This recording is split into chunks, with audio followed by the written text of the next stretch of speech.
So what we have is if C is any continuous path from point P to point Q, then the integral, the line integral over C of a gradient field dot dr is just going to be the difference in the endpoints of the potential function. The difference in the potential function evaluated at the endpoints. And so this directly mimics what was going on in the fundamental theorem of calculus for functions of just a single variable. The integral from a to b of f prime of x dx is f at b minus f at a. So if we have the derivative in here, we just look at the difference of the function at the endpoints. This translates really well because we could think of the gradient as being the vector version of the derivative of a function of two variables. That's very hand-wavy.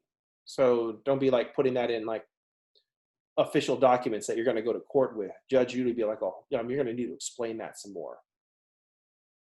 But how do we get at the gradient? We take derivatives of the potential function f.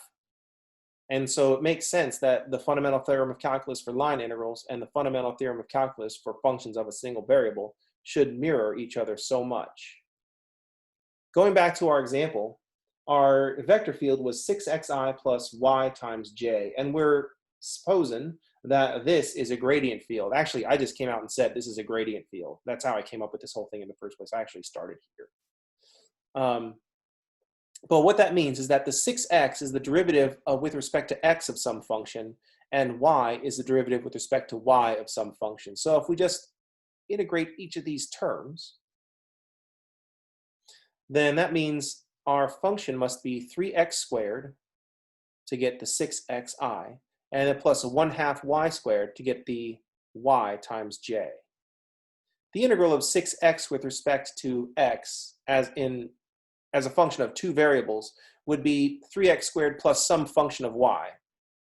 And the integral of y with respect to y as a function of two variables will be a 1/2 y squared plus some function of x. And so there's the function of x for the fy, and the 1/2 y squared is the function of y for fx. So this f is the potential function for the vector field capital F. So if C is any continuous path from the point 20 to point 04, then the line integral of this vector field along that path will just be the difference in the potential function at the endpoint and the starting point. So f at 04, the potential function at 04, minus the potential function at 20, and we get -4.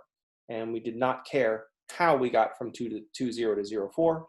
We just care that we got from 20 to 04.